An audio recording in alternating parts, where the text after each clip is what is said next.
இது வந்து ரொம்ப தப்பு. அவரை வந்து கல்லெறியிறது மலையை பார்த்து நாய் குலைக்கிற சமம். ரஜினி சார் வந்து மலை, அண்ணாமலை இது வந்து நாய், சொறி நாய். நாய் வந்து நம்ம வீட்டில் பிரியாணி போட்டு வளர்க்குறோம். அதை விட்டுட்டு அது ரோட்டில் போய் வேறு எதை கண்டதை துண்ணணும்னு ஆசைப்பட்டதுன்னா நம்ம ஒன்றும் பண்ண முடியாது. அந்த மாதிரி தான் ப்ளூ சட்டை மாறன் அண்ணனும் பண்ணுறாரோன்ற மாதிரி சினிமா விமர்சனம். இதனால் ப்ளூ சட்டை மாறனுக்கு நிறைய பேர் அகென்ஸ்டாக போடுவாங்க, சப்ஸ்கிரைபர் ஏறுவாங்க, நிறைய கமெண்ட் வரும், நிறைய லைக் வரும், இல்லை டிஸ்லைக் ஏதோ ஒன்று வரும். அதனால் அவருக்கு பணம் வரும், அதனால் அவர் ஆரோக்கியமாக இருப்பார். அது ப்ளூ சட்டை மாறன் இல்லை, ப்ளூ பொட்டை மாறன் தான் சொல்லணும். அது ஏன்னா தேவையில்லாத கண்டென்ட், இதெல்லாம் தேவையில்லாத பேச்சு. ஒரு பெரிய ஆளை போய் இவ்வளோ அசிங்கப்படுத்துறது வந்து ரொம்ப அசிங்கம். இதெல்லாம் அப்படி தான் அஜித் சாரை வந்து ஒரு படத்துக்கு நல்லா இல்லைன்னொடனே சேடு மாதிரி இருக்கார் விஜய். நீங்கள் பண்ணுங்கள் ஒருமையில் அவங்கள வந்து கலாய்க்கிறது. இப்போ நான் பேசுனது உங்களுக்கு எவ்வளோ மன வருத்தத்தை கொடுக்கும். நான் ஒரு சின்ன பையன் இப்படி பேசுகிறான்ட்டு அந்த மாதிரி தான் ஒரு பெரிய ஆளுங்களை வந்து இவ்வளோ அசிங்கமாக பேசுறது தப்பு. ரம்பா மேடம் வந்து ரொம்ப ஆரோக்கியமாக அழகாக சார் வந்து என்கிட்ட க்யூட்டாக விளையாட்டு போனார்னு சொன்னாங்க. அதை வச்சு ஒரு அரசியல் தேடி ஆதாயம் தேடுறது நல்லா இல்லைண்ணே. உன்ன மாதிரி ஒரு பெரிய ஆள், பெரிய சப்ஸ்கிரைபரை வச்சுன்னு, பெரிய ஃபேன்ஸ் ஃபாலோ வச்சுக்கின்னு ஏன்னா இப்படி பண்ணுறீங்கன்ற மாதிரி இருக்குது. பட் எல்லாமே பணத்துக்காக தான்றப்போ நாய் வந்து நம்ம வீட்டில் பிரியாணி போட்டு வளர்க்குறோம். அதை விட்டுட்டு அது ரோட்டில் போய் வேறு எதை கண்டதை துண்ணணும்னு ஆசைப்பட்டதுன்னா நம்ம ஒன்றும் பண்ண முடியாது. அந்த மாதிரி தான் ப்ளூ சட்டை மாறன் அண்ணனும் பண்ணுறாரோன்ற மாதிரி சினிமா விமர்சனம் பண்ணி பிரியாணியை சாப்பிட்டுக்கலாமே, எதுக்கு ரோட்டில் போய் அசிங்கமாக அரசியலில் ஏதோ ஒன்று துண்டு வரீங்கன்றது தான் எனக்கு கஷ்டமாக இருக்குது. மீடியா பசி தாங்க காரணம். அதாவது பழுத்த மாங்காய் மேலே தான் இப்போ கல்லடி படம்னு சொல்லுவாங்க. இந்த மாங்காய் வச்சா கண்டிப்பாக டேஸ்ட்டாக இருக்கும்னு தெரியும், இந்த கண்டென்ட்டை வச்சு ஒரு மாதம் ஓட்டலான்னு சொல்லிட்டு அதை தான் வந்து பிஸ்மியும் இன்னொருத்தரும் பண்ணிகிட்டு இருக்காங்க. இவனும் சேர்ந்து பண்ணுறாங்க.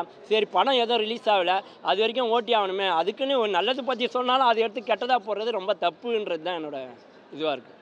அதெல்லாம் அவருக்கு காதுக்கே போகாது. அவர் தப்பு செஞ்சால் தான் பயப்படுவார். இந்த மாதிரி ஏகப்பட்டதெல்லாம் ரஜினி சாருக்கு வந்திருக்கு. ஸோ ஆன்லைனில் நம்மளை பற்றி தப்பாக பேசுவான், ரைட்டாக பேசுவான், தினம் ஒன்று சந்திச்சுட்டே இருப்பாங்க.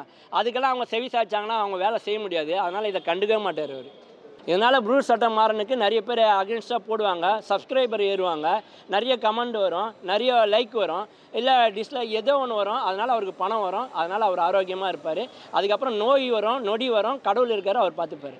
அது அவரோட தொழிலாக இருக்கலாம். அதுக்குன்னு நல்லவங்களை குறை சொல்லி வாழ்கிறது ரொம்ப அநாகரிகமான செயல். ரொம்ப சொல்கிறப்போ அவங்க வந்து ஆரோக்கியமாக தான் சொன்னாங்க, நல்லா தான் சொன்னாங்க, சிரிச்சுக்கிட்டே சொன்னாங்க, ஒரு ஹியூமராக சொன்னாங்க. ஆனால் இவங்க சொல்கிறப்போ இது ஒரு காழ்ப்புணர்ச்சியாக சொல்கிறாங்க, வஞ்சமாக சொல்கிறானுங்க, ஒரு நெருடலாக சொல்கிறாங்க, அவங்க குடும்பத்தை பாதிக்கிற மாதிரி சொல்கிறாங்க. இது வந்து ரொம்ப தப்பு.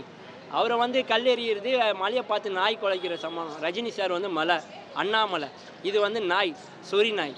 அதனால் இது ஒரு பெரிய இஷ்யூவாக எடுத்துக்காதீங்கன்னு நினைக்கிறேன்.